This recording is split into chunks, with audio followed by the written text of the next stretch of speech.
Bonjour, ça va faire une vingtaine d'années que je suis mixeur-réalisateur. Aujourd'hui, je vais vous donner les points fondamentaux pour réussir vos prises de voix à la maison sur vos productions.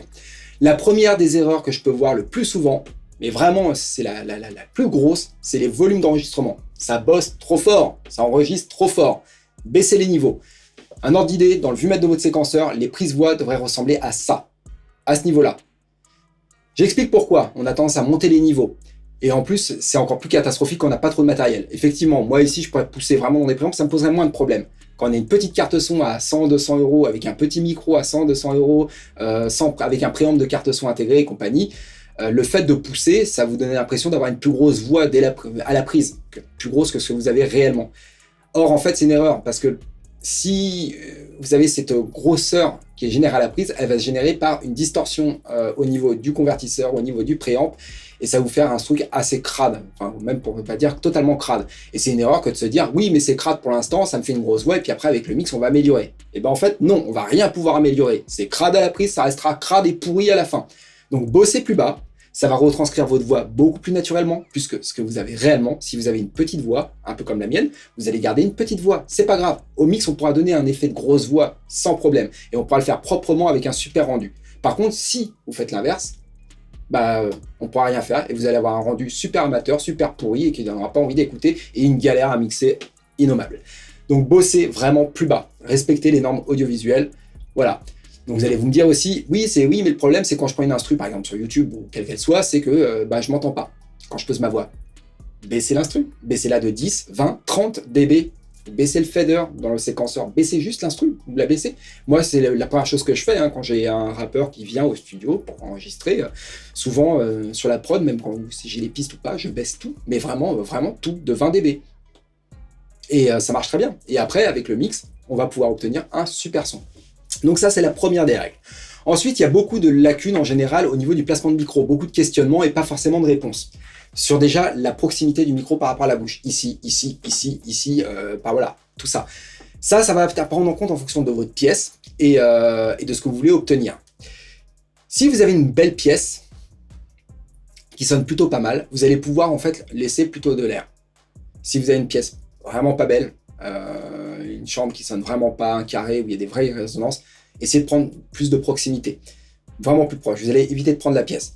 C'est logique, si on met le micro ici, on va prendre plus de son de voix direct. Si on laisse de l'air entre le micro et la voix, on va capter aussi l'environnement de la pièce.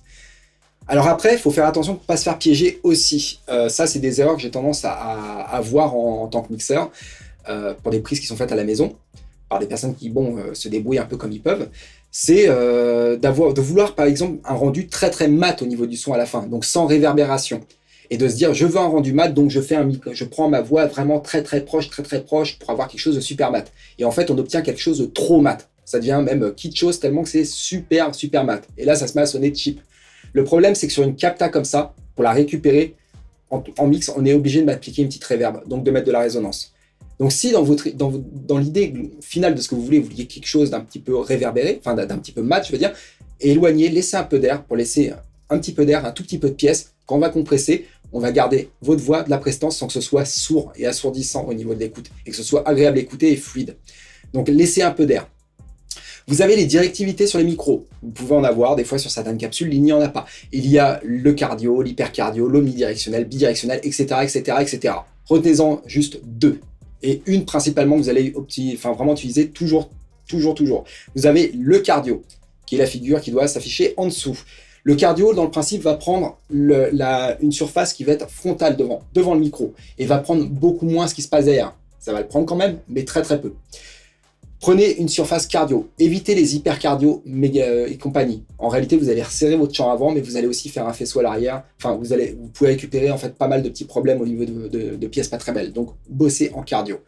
L'omnidirectionnel, vous pouvez commencer à taper dedans. Personnellement, j'ai tendance à travailler quasiment qu'en omnidirectionnel parce que le micro, il est au top de sa forme en bossant en omni. La capsule va récupérer du grave, des médiums, des aigus de façon super fluide partout parce que la capsule, là, généralement, elle est étudiée, elle est construite pour être en omni. Ensuite, il y a des process dedans qui l'amènent à faire du cardio. Donc, c'est de moins bonne qualité. Le problème de l'omnidirectionnel, c'est qu'il va prendre tout ce qui se passe dans la pièce tout autour. Donc, si vous avez une pièce de merde, évitez parce que sinon, vous allez avoir une prise de merde. Donc là, c'est là où il va falloir juger si votre acoustique est suffisamment bonne pour commencer à travailler éventuellement en omnidirectionnel ou de bosser en cardio. Mais gardez juste ces deux positions sur le micro, il n'y en aura pas besoin d'autres. Le low cut, c'est le passe haut, ça ressemble à ça. Si vous pouvez le sélectionner, vous pouvez en mettre un à 60 Hz, allez-y, ça ne mangera pas de pain. S'il n'est pas sélectionnable et qu'il tape à 120, moi je vous déconseille de le mettre, vous le mettrez plus tard, avant compression. Vous en chargez en plugin, évitez.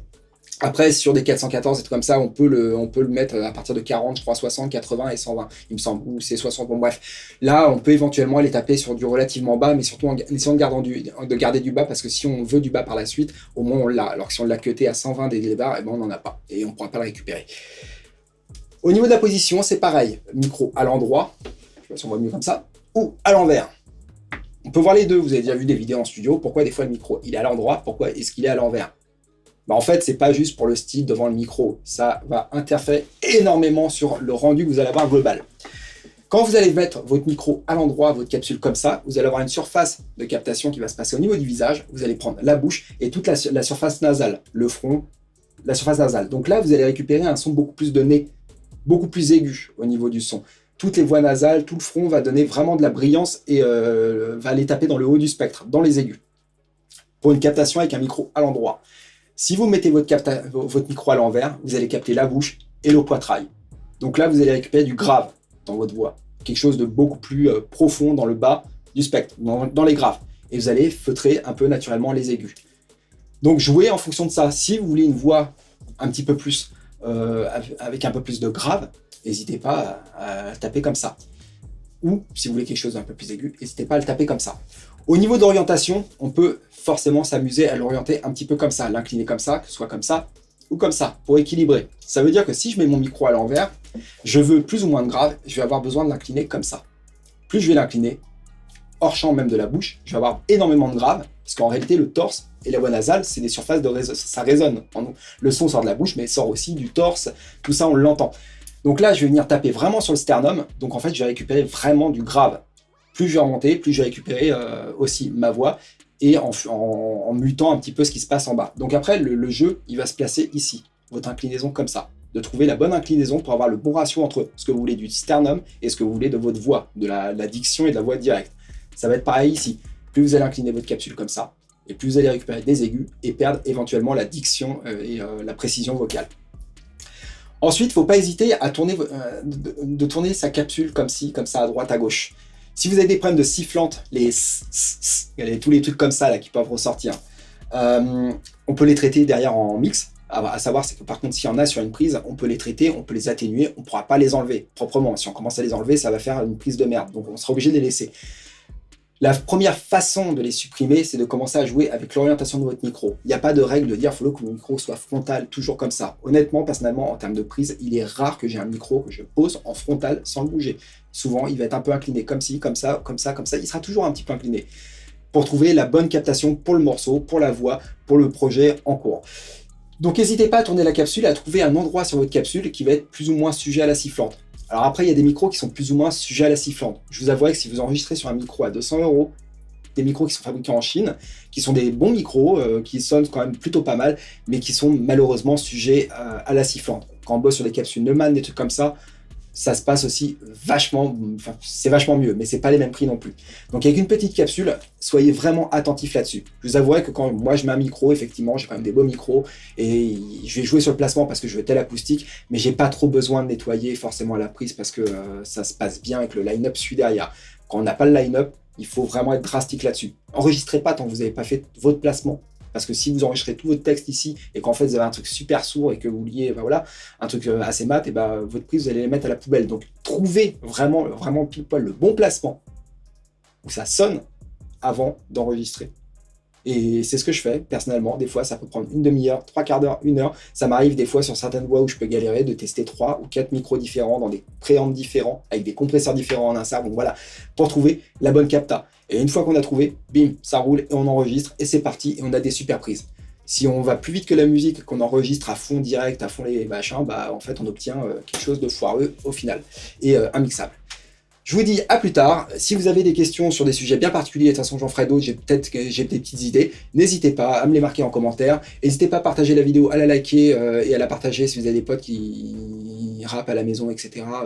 Ça peut leur servir, hein, allez là pour ça. Sur ce, je vous dis à bientôt. Salut!